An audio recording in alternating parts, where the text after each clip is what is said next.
El primer libro de Reyes, le voy a pedir a Josué que nos pueda poner, el primer libro de Reyes, el capítulo 17, en la Nueva Traducción Viviente de la lectura pública de la Biblia. El primer libro de Reyes, capítulo 17. Ahora bien, Elías, quien era de Tisbé en Galaad, le dijo al rey Acab: Tan cierto como que el Señor vive, el Dios de Israel, a quien sirvo, no habrá rocío ni lluvia durante los próximos años hasta que yo dé la orden. Después, el Señor le dijo a Elías: Vete al oriente y escóndete junto al arroyo de Kerit, cerca de su desembocadura en el río Jordán. Bebe del arroyo y come lo que te den los cuervos, porque yo les he ordenado que te lleven comida. Entonces Elías hizo lo que el Señor le dijo y acampó junto al arroyo de Kerit, al oriente del Jordán.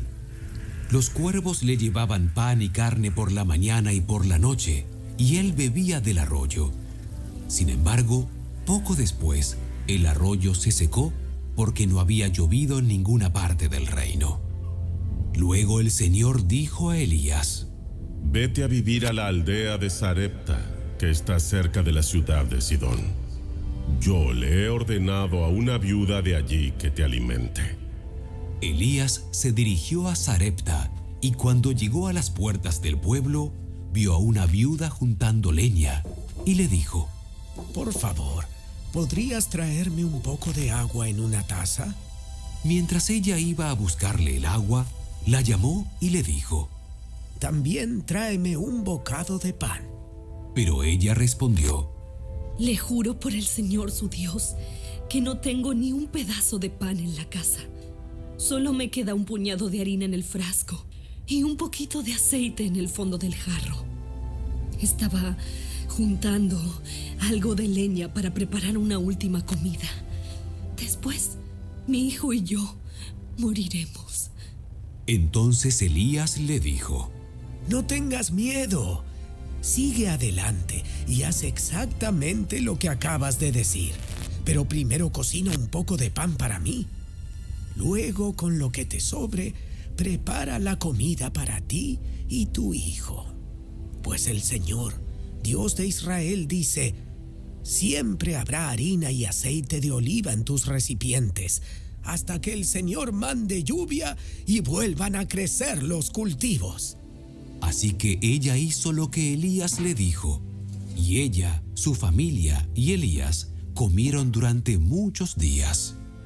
Siempre había suficiente harina y aceite de oliva en los recipientes, tal como el Señor lo había prometido por medio de Elías. Tiempo después, el hijo de la mujer se enfermó. Cada día empeoraba y finalmente murió. Entonces ella le dijo a Elías: ¡Ay, hombre de Dios! ¿Qué me ha hecho usted?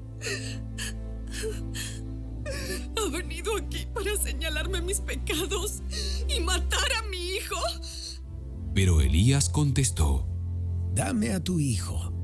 Entonces tomó el cuerpo del niño de los brazos de la madre, lo cargó por las escaleras hasta la habitación donde él estaba alojado y lo puso sobre la cama.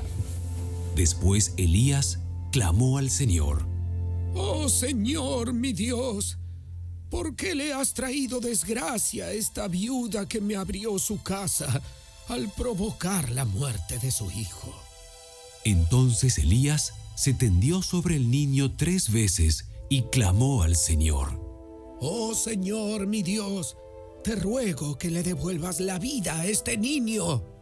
El Señor oyó la oración de Elías, y la vida volvió al niño y revivió. Entonces Elías bajó al niño de la habitación en el piso de arriba y se lo entregó a su madre.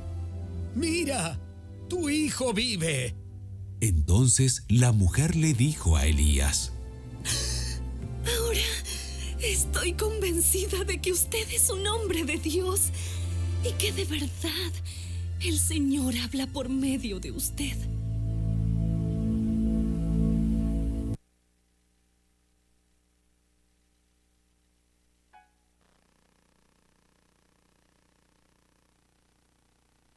Sí, gloria a Dios. Muy bien.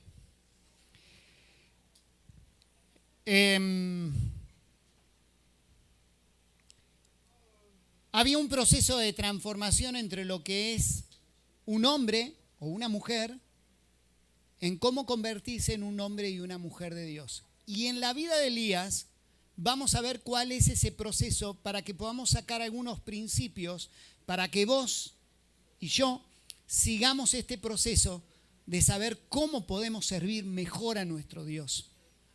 La aparición del profeta Elías en la historia bíblica es repentina. Su aparición muestra un rol que tendrá en la vida de Israel. Dios lo había llamado a que vaya y dé un mensaje al rey Acab, un rey totalmente despiadado, y su esposa Jezabel, que en realidad la que gobernaba todo el reino era Jezabel, no era Acab. Acab era solo un títere de Jezabel.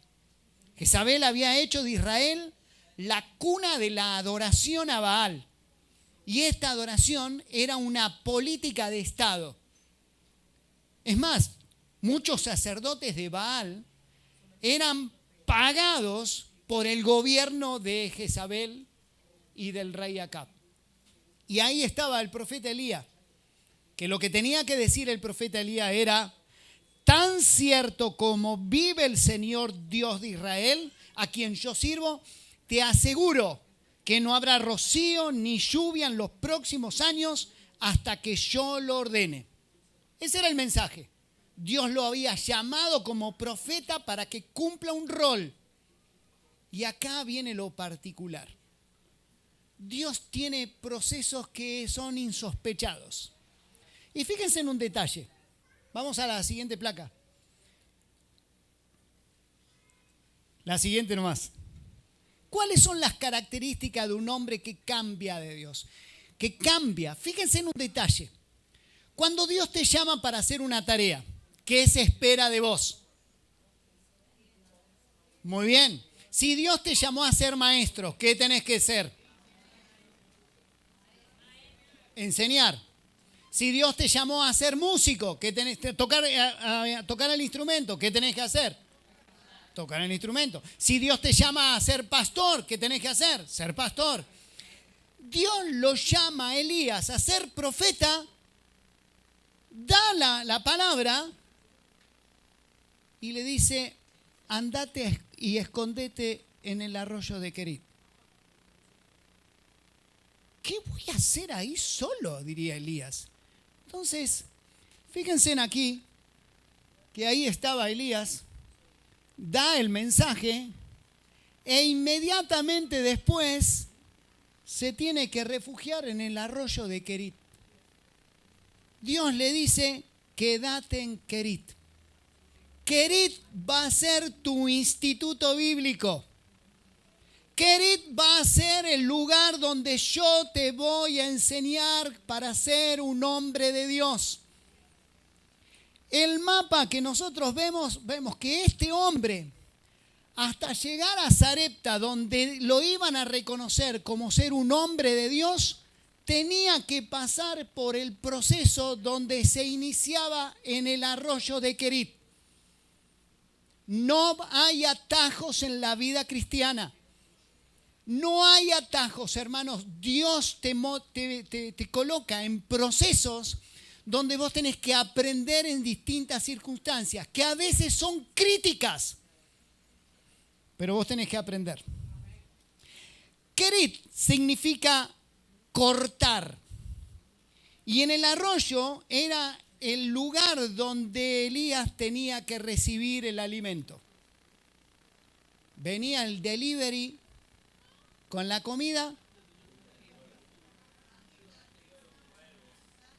y tenía que llegar al arroyo de Querit.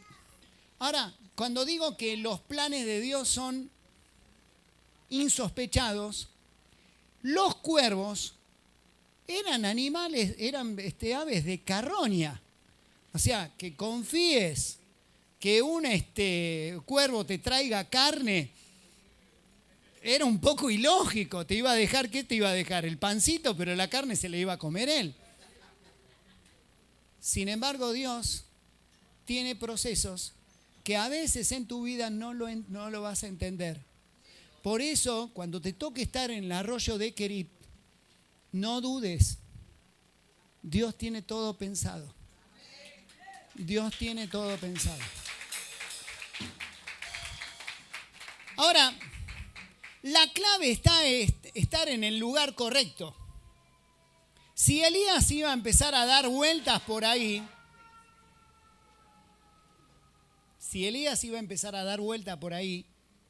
y en el horario del almuerzo o la cena no estaba en el arroyo de Querit, los cuervos iban a venir y no iban a encontrar a Elías.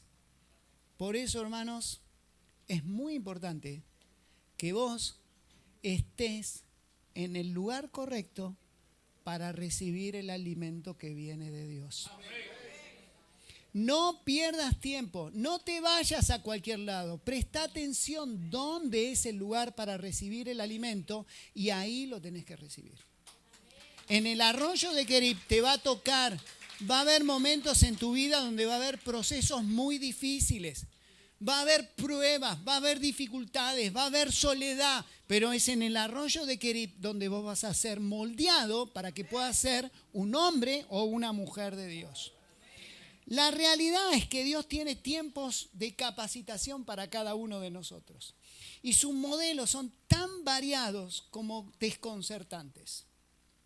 Miren, cuando Claudia estaba embarazada de nuestro primer hijo, de Juan Pablo, ¿saben? Ustedes saben, los que fueron padres, los que son padres saben lo que es recibir su primer hijo.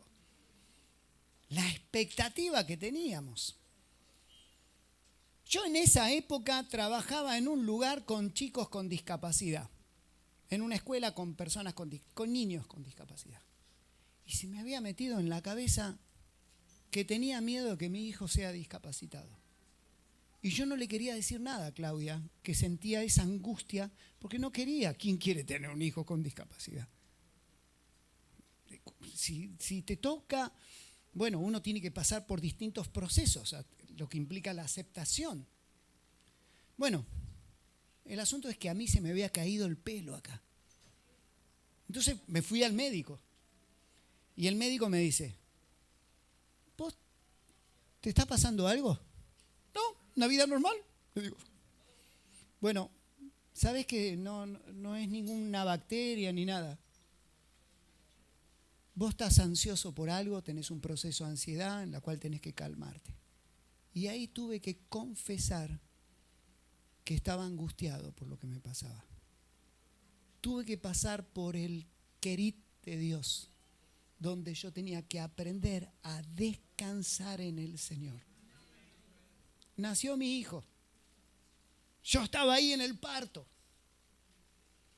Disfruté de cuando salió y escuché a los médicos, no viene bien. Me sacaron afuera enseguida. Estuve 1 hora en la sala de espera que para mí fue una eternidad. Me llama el médico y me dice, mira papá, tu hijo nació con una infección en el pulmón. Aspiró meconio, le llaman. Entonces vamos a esperar si sobrevive 24 horas y si sobrevive vamos a darle toda la medicación para sacarle esa infección. ¿Saben lo que significa eso para un padre primerizo? Y yo me fui caminando por la calle para hablar por teléfono con alguien. En aquella época no había celular, teníamos que ir a los teléfonos públicos.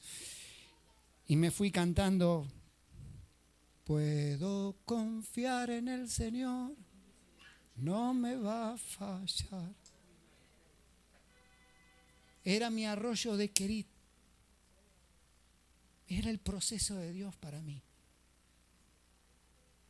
Juan Pablo empezó a tener buena salud y todo bien, entonces con Claudia estábamos ahí, pero empezó a desmejorarse. Y un amigo viene y me dice, Pedro, no ores más por tu hijo. ¿Cómo no voy a orar? No, por tu hijo oramos nosotros. Vos orá por tu integridad espiritual. Que pase lo que pase, vos sigas amando al Señor. Ese día nos arrodillamos con Claudia y le dijimos al Señor, Señor, es tuyo, hacé lo que quieras. Fuimos a la terapia a ver a nuestro hijo y el médico nos dice, no sé qué pasó, tu hijo probablemente entre mañana y pasado sale de alta. El arroyo de Querib era el lugar que Dios había preparado para que nosotros podamos ser perfeccionados. Tu arroyo de Querib también vas a ser el lugar donde Dios te va a moldar. Pasó algo más. Juan Pablo salía el 25 de noviembre, era domingo, por lo tanto no daban el alta. Salía el 26. Todos los padres entrábamos a la nursery a agarrar a nuestro hijo y tenerlo así y esperar el momento. Y una niña que estaba al lado de mi hijo, una bebé, el padre la agarra con tanta emoción y su niña estaba muerta. Muerta súbito. Era el mismo proceso que tuvo mi hijo Juanpi. Nos sacaron a todos de la sala. Y nos preguntamos, ¿por qué ella sí? ¿Por qué ella? Su hijo muere y nuestro hijo está vivo. Y yo no quería decir, porque vos sos hijo de Dios. No, porque Dios hace salir el sol sobre buenos y malos. Es la misericordia de Dios. Entonces, salimos de ahí con nuestro hijo sano. ¿Y saben qué? Fue nuestro arroyo de Querib. Y Dios hace bromas, porque Dios es muy chistoso. ¿Saben cuál es el instrumento que toca mi hijo? Mi hijo toca la trompeta. ¿Qué es lo que más necesitas para la trompeta? Los pulmones necesitas y que estén bien limpios. Así que por eso digo que Dios es muy, pero muy, muy bromista. Ese es el Dios que tenemos, que nos hace pasar, que nos hace llegar hasta el arroyo de Querib, pero nosotros tenemos que estar atentos de llegar en el momento que vienen los cuervos para ser alimentados. No te muevas del lugar para poder ser alimentado. Vamos a ver, en la otra placa quiero mostrarles lo siguiente. ¿Cuál es el tiempo que tenemos que vivir cuando estamos en ese proceso? ¿Qué tenemos que aprender? ¿Cuáles son las características de un cambio de vida? Cuando Dios nos capacita, hay un tiempo de silencio. Hay un tiempo de silencio. En ese tiempo de silencio nosotros tenemos que quizás, vos le vivís preguntando a Dios y Dios no responde. Bueno, es el tiempo de silencio. Es el tiempo donde nosotros tenemos que aprender en silencio. En Jehová es aquietada mi alma. En Isaías dice que en quietud y reposo está vuestra fortaleza. Y luego el texto termina, pero ustedes no quisieron. A veces en este tiempo de arroyo de Querib, donde Dios nos quiere enseñar, es tiempo de silencio, no es tiempo de hablar, es tiempo de quedarse callado. Y a veces nosotros somos, ¿qué puedo hacer? Y Dios dice, espera. Quédate quieto. Tengo una deuda. ¿Qué hago? Voy a orar para ver si puedo pedir un crédito, un préstamo. Voy a orar. Señor, ¿puedo pedir un crédito? Dame una respuesta. Hola, ¿cuándo están dando créditos? O sea, no esperamos. Actuamos. Y Dios dice, espera. en otros países, en Argentina, acá no pasa esto, pero muchas veces viene alguien en la iglesia y me pregunta, Pedro, ¿sabes qué? Quiero pedirte un consejo, estoy por pedirme un crédito porque tengo que pagar la tarjeta porque se me fue, no, tengo muchas deudas. ¿Y por qué no esperás? No, pero ya me lo acreditaron. Entonces, ¿me venís a pedir un consejo o me venís a informar algo que ya hiciste? Menos mal que en Nueva York no pasa esto. Y solamente en Argentina pasa esto. Bueno, hermanos queridos, es el tiempo de silencio donde tenemos que aprender. También tiene que haber un tiempo con Dios en secreto. Dice la palabra de Dios en el libro de Jeremías, porque ¿quién estuvo en lo secreto de Jehová y vio y oyó su palabra? ¿Quién estuvo atento a su palabra y la oyó? Pero si ellos hubieran estado en mi secreto, habrían hecho oír mis palabras a mi pueblo y los habría hecho volver de su mal camino y de la maldad de sus obras. Pero no aprendieron a estar en los secretos de Dios. El tiempo de Querit es tiempo de silencio y es tiempo con Dios en secreto. Cuando estés en oración, entra a tu cuarto y cierra la puerta de tu cuarto y habla con tu Dios en lo secreto y tu Padre que ve en lo secreto te recompensará. Por lo tanto, necesitamos aprender lo que significa estar en oración a solas con Dios en secreto. Aprovechá, hermano, los tiempos de crisis. Aprovechá los tiempos que te toca estar en Querit, donde tenés que aprender y ser moldeado por Dios para estar a solas con Dios. Empezar a tener el discernimiento, empezar a pulir tu oído espiritual para saber escuchar a Dios. Necesitamos imperiosamente estar en secreto con Dios. Miren, ¿cuántos matrimonios hay acá? A ver, muy bien, listo. Ninguno de ustedes osaría contar lo que hace en la intimidad con su esposa. No me asusten. No. Muy bien. Ninguno contaríamos. ¿Por qué? Porque es íntimo. Bueno, lo que hago yo con mi Dios a solas es intimidad. Porque ¿de qué me sirve que yo les diga, a mí me gusta levantarme a las 4 de la mañana y orar y estar 2 horas orando y leerme 40 capítulos de la Biblia? Si vos quizás tenés otro reloj, hay gente que a la mañana no funciona. ¿Vieron que hay gente que, por ejemplo, se levanta, toma el café, va a trabajar, está en piloto automático? Y recién son las 11 de la mañana y ahí se despierta.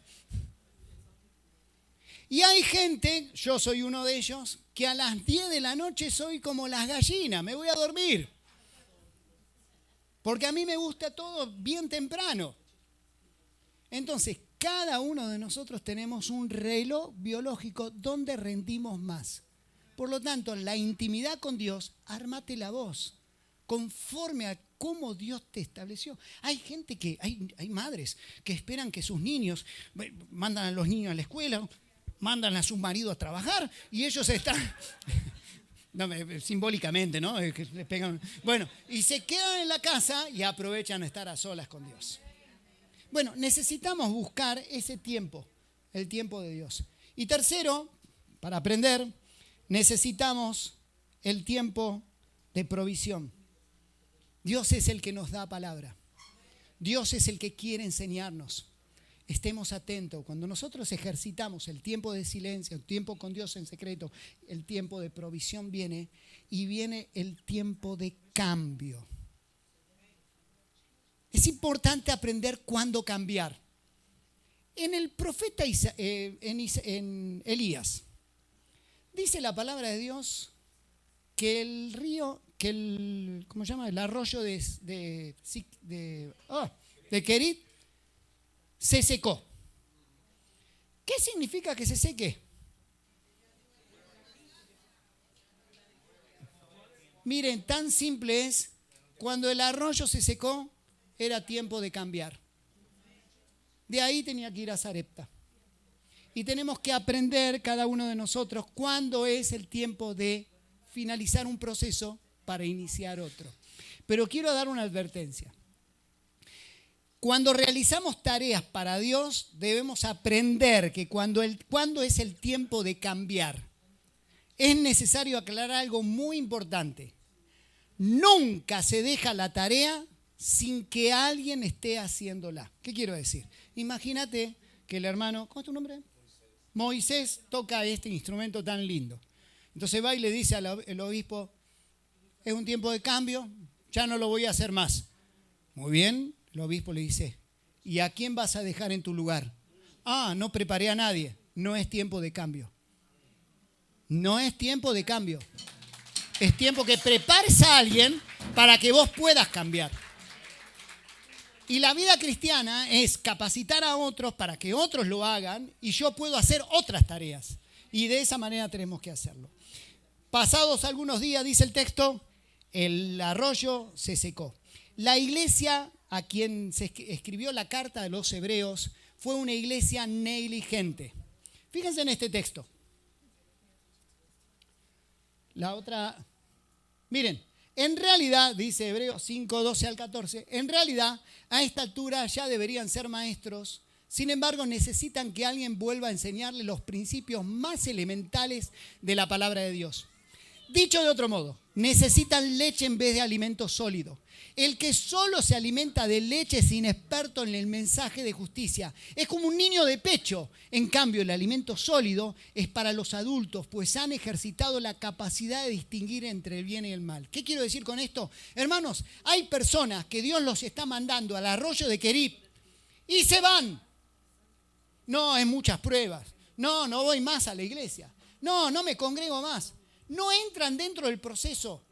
Y cuando no entramos dentro del proceso, seguimos siendo niños espirituales. Hermanos, ustedes que están aquí, no, ustedes no, los de Argentina o de otro país, a veces vienen a la iglesia como simples espectadores. Y no venimos a ver un show. Venimos a servir a Dios. Y vos tenés que estar dentro de ese proceso. No podemos ser personas que vienen, necesito que me den palabra. Necesito que el pastor ore por mí. Necesito escuchar la alabanza. Necesito que me den. Basta. ¿Qué vas a dar vos? Para eso es necesario pasar por el arroyo de Querib para dejar de ser un simple hombre o mujer que viene a ver el show del domingo. Porque ustedes no vienen a la misa del domingo. Ustedes vienen a servir a Dios. Miren este texto, el que sigue. El próximo texto. Crónicas 12:32. Esta iglesia tiene que cultivar esto. De Isaacar 200 jefes y todos sus parientes bajo sus órdenes. Eran hombres expertos en el conocimiento de los tiempos y sabían lo que Israel tenía que Israel. Lo voy a leer de otra manera. Eran hombres y mujeres de esta congregación de Brooklyn y también la de Queen que conocen los tiempos y saben lo que Nueva York necesitan. Y ustedes son esas personas. Pero para eso necesitamos pasar por el arroyo de Querib. ¿Está bien? Hermanos, ¿están aburridos? Díganme, ¿sigo? Díganme ustedes, no me... Como decimos, no. Bueno, sigo entonces. Bueno, vamos a la segunda etapa. Vamos a la otra placa. Fíjense bien. ¿Qué hizo Elías? Elías se fue de ahí. ¿Y a dónde se fue? En Sarepta encontró una mujer. Una mujer que era viuda, que tenía un hijo, que estaba ahí. Y le dice, y hace dos cosas. Le pide a la mujer, dame agua. Y después dice, haceme un pancito. Como me hizo hoy el hermano Omar. ¿Cómo era? Omar me hizo un pancito. Dice, está duro, pastor. No, dámelo, que tengo buenos dientes, le digo yo. Y me dio un pancito con un café. Bueno, haceme un pan. ¿Y qué le dice la mujer? Es lo único que tenemos. Y Elías le dice, hazme primero un pan y después lo comes. Entonces uno dice, Qué egoísta este Elías, ¿no? Qué abusador. ¿Cómo es tu nombre? Penélope. Qué abusador. No, hermanos. Acá hay un principio bíblico. Lo primero es para Dios. Miren, lo primero es para Dios. Lo primero es para Dios. Siempre, siempre lo primero es para Dios. Hazme primero a mí. Él representaba la presencia de Dios. Y después, y la comida no faltó. Porque un principio bíblico se puso en práctica. Amén. Ahora, fíjense lo que pasó. Él dio esperanza. Dice, no tengas miedo. No tengas miedo. Tengo esto solo para comer. No tengas miedo. Dio esperanza. Dio un principio bíblico, pero hazme primero a mí una pequeña torta cocida debajo de la ceniza y tráemela y después harás para ti y para tu hijo. Por lo tanto, primero, dio esperanza, un principio bíblico y dio la palabra. Porque Jehová, Dios de Israel, ha dicho, la harina de la tinaja no escaseará, ni el aceite de la vasija disminuirá, hasta el día en que Jehová haga llover sobre la faz de la tierra. Esto, en un hombre de Dios, es un hombre de Dios que ha pasado por Querit. Vos querés ser un hombre o una mujer de Dios, tenés que pasar por Querit. Y cuando pasás por Querit, vas a tener la capacidad para dar esperanza a otro, dar principios bíblicos a otro y dar palabra a otro. Entonces tenés que pasar por etapas. Hermanos míos, dice Santiago, gozaos cuando halléis en diversas pruebas, sabiendo que la prueba de vuestra fe produce paciencia. Y eso es lo que tenemos que hacer. Gozarnos en el Señor. Ahora, fíjense, la próxima placa. ¿Qué hago cuando llegan los problemas? ¿Qué haces vos cuando llegan los problemas? Miren, vamos a ver. Algo al margen, ¿está bien? Algo al margen. Principio para que aprendas. En tiempos de crisis no hay que tomar decisiones. Es muy importante que lo entiendas. Imagínate, discutís con tu esposa. Vos, marido, discutís con tu esposa. No me gusta esta comida. Mi mamá cocinaba mejor que vos. Nunca le digas eso a tu esposa, por favor. Y vos decís, me voy de esta casa. Y cerrá la puerta y te vas. Y vos decís, ¿para qué dije eso? Porque en tiempo de crisis no se toman decisiones. En tiempo de crisis hay que callarse. Hermanos, hermana, digo al margen esto, no tiene nada que ver con el mensaje. Pero con tu esposo o tu esposa, cuando estás discutiendo a la noche, no cuenten plata, no miren cuánto es lo que tienen que pagar al otro día.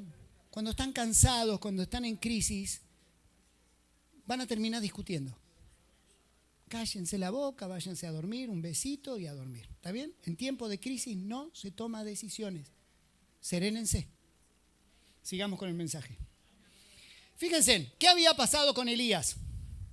La mujer le dijo, mi hijo se muere, o se murió propiamente dicho. ¿Y qué hace Elías? Elías toma el problema en su mano. Dice, dame aquí tu hijo. Principio muy importante para aprender. ¿Alguien te va a venir con problema? Dámelo. Te ayudo a llevarlo. Gálatas 6:1, que nosotros dice que nosotros tenemos que sobrellevar las cargas los unos de los otros. Y así cumplir la ley de Cristo. Dame tu problema. Elías hizo, dame aquí tu hijo. Segundo, me identifico con él, con el dolor del otro. Elías lo agarró, lo subió al aposento alto y dijo, Dios, ¿por qué hiciste esto? Se identificó. Cuando vos ves una persona en la iglesia que va a venir con problemas, identificate con el dolor. No le digas, muy bien lo que hiciste, bueno, está bien, ora al Señor y listo, y te vas. O no, ustedes escucharon personas que vos le contás y sabes que tengo un dolor de cintura y la otra persona te dice, ay, a mí me duele acá, me duele acá, me duele acá. A mí qué me importa que te duele eso, a mí me duele. Y en vez de identificarte con el dolor, le andás contando los dolores tuyos que tenés. ¿No es así? Bueno, no lo hagas. Identificate con el dolor del otro. Porque de esa manera vamos a crecer como iglesia y vamos a mostrar madurez. Vamos a pasar, que hemos pasado ya por el arroyo de Querit. Estamos en otra etapa. Amén. Y último, ser un instrumento de Dios. Fíjense en ustedes un detalle. ¿No les llama la atención lo que hizo Elías? Agarró el niño, lo tendió sobre la cama. ¿Y qué hizo? ¿Para qué? Agarró y se... ¿Me explicás por qué se acostó encima del niño? ¿Pero por qué? Pero dice que se extendió arriba del niño. No se postró arrodillado así. Se tendió del niño. ¿Para qué? ¿Pero por qué? No podría ser un instrumento. Señor, sanalo en el nombre de Jesús. No, en el nombre de Jesús no, porque no estaba Jesús en esa época. Señor, sanalo. ¿Por qué? Hay una explicación. No. Si quieren, vengo el domingo que viene y les cuento. No.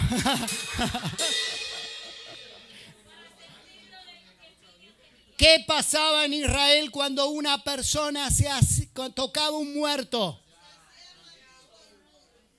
Él se hizo inmundo para pedir el favor de Dios sobre ese niño. Se identificó tanto con el problema que él mismo dice, me hago inmundo, pero sanalo. Y eso es lo que tenemos que hacer cada uno de nosotros con el prójimo. Hermanos, Jesús menospreció la cruz cargándola, haciéndose pecado. Él cargó el pecado de cada uno de nosotros. ¿Hay algo más grandioso que el amor de Cristo? En que siendo aún pecadores, Cristo murió por nosotros. En el libro de Gálatas dice, maldito todo aquel que es colgado de un madero. Hermanos, maldito todo aquel que es colgado de un madero, dice Pablo en Gálatas. ¿Qué está citando? ¿Pero qué está citando? Está citando el Antiguo Testamento. Ahora pregunto, Dios, por medio de Moisés, en el Antiguo Testamento, mandó a escribir, maldito todo aquel que es colgado de un madero. Dios no sabía que en el futuro su propio hijo iba a ser maldito. Sí, porque él iba a ser maldito por mí.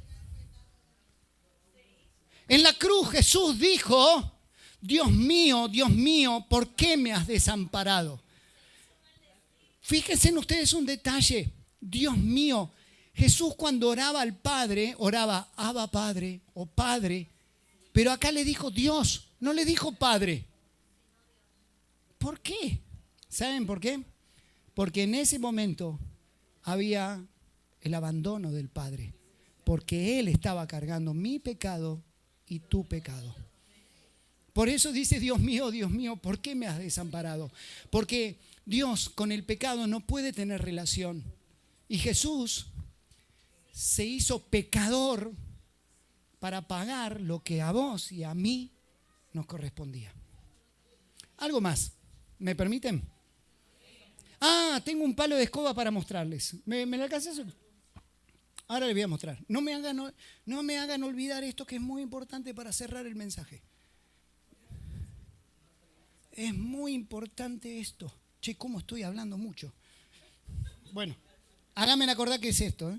Bueno, hermanos, si confesamos nuestros pecados, dice la palabra de Dios, Él es fiel y justo para perdonar nuestros pecados, para limpiarnos de todo pecado y de toda maldad.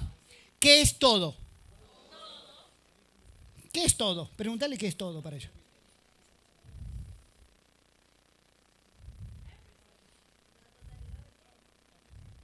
Todo. Muy bien, pero el todo tuyo no es el todo de Dios. Miren, les voy a dar un ejemplo. Camilo. Imagínate que yo a Camilo lo ofendo. Dios no permita. Entonces, Camilo, te ofendí, te pido perdón. ¿Y qué hace Camilo? Me perdona, muy bien. Mañana vuelvo a cometer el mismo error. Camilo, ¿me perdonás? Oh, está bien, una vez más. A la hora vuelvo a cometer el mismo error y Camilo me dice, pará, hermano. Vos sos argentino, ¿no? Pará, che. Te perdoné una, te perdoné dos, te perdoné tres. Pará. Ese es nuestro todo. Pero Dios, cuando yo acepté a Jesús a los 18 años, yo le pedí perdón al Señor por todos mis pecados y le pedí que entrara a mi vida y que creía en la cruz y que derramó su sangre por mis pecados y Él me perdonó todos mis pecados. Los pasados, los presentes y los que iba a cometer en el futuro, sabiendo que me iba a equivocar. Entonces cualquiera podría decir, bueno, si Dios me perdona, diría Ricky Martin, vive la vida loca. No, porque el que está en Cristo, nueva criatura es. Las cosas viejas pasaron, son todas hechas nuevas. Y cada pecado que yo cometo es una ofensa a Dios que me hace doler el corazón, porque estoy ofendiendo a aquel que me amó y me ama. Entonces, hermanos, para finalizar, yo quiero que vos entres dentro del proceso de Dios. Hoy te toca estar en Querit y tenés que aprender tu tiempo en secreto, tu tiempo en silencio, tu tiempo en la cual Dios te quiere preparar. ¿Para qué? Para que cuando vayas a Sarepta puedas entender a muchas personas de Sarepta que están sufriendo. Pero iglesia tenemos que pasar. Algunos ya pasaron Querit, otros van a pasar Querit. Y ahí tienen que estar para aprender el tiempo de Dios. Y quiero hacer un llamado, pero antes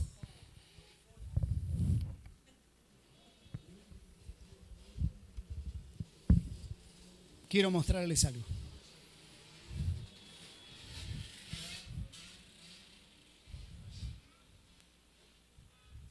Pueden aplaudir si quieren. Fue bueno, ¿no? Fue bueno. ¿Cómo es tu nombre? Edwin, vení. Le vamos a hacer que él haga lo mismo. ¿Podemos llamar a la ambulancia cualquier cosa que tengamos algún percance? Yo te voy a pedir que hagas lo mismo, pero que te mires que te mires acá. Sí, mírate acá, Mírate acá, Vamos de vuelta. Mírate acá. Mírate acá, otra vez. Ay. Vamos acá, pará. No aplauden porque no lo hizo bien. Vamos de vuelta. Ahora, hacé lo mismo, pero mirá ahí arriba.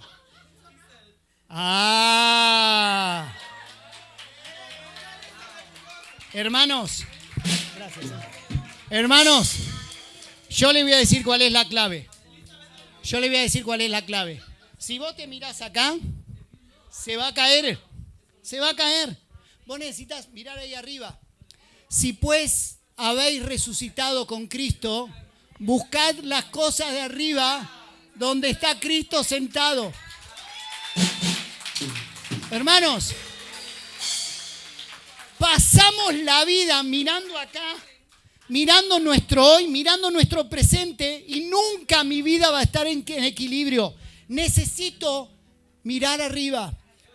Pero el texto de Colosenses 3:1 dice, si pues habéis resucitado con Cristo, para resucitar con Cristo previamente tiene que pasar algo. ¿Qué tenés que hacer? Tenés que morir. Y yo quiero invitarte a que hoy mueras para poder resucitar con Cristo y vivir una vida en la cual tu vida esté en equilibrio. Que pases por el arroyo de Querit, que esperes los cuervos que te alimenten, que pruebes y que esperes y que experimentes la provisión de Dios para poder ser un hombre y una mujer de Dios. Les invito a ponerse de pie. Quiero invitarte. Si hoy Dios te habló, yo quiero pedirte que hoy, si hubo una palabra para vos y vos estás en ese proceso, yo te quiero invitar a que hoy vos puedas decirle al Señor: Padre, quiero entregar mi vida de lleno a ti. Estoy pasando pruebas, Señor, dificultades. Me toca pasar en el arroyo de Querit, pero quiero recibir palabra, quiero estar en silencio, quiero aprender en tu secreto, porque quiero recibir de ti todo lo que tú tienes para mí. Quiero ser un hombre y una mujer de Dios. Quiero morir para que tú seas el que viva en mí.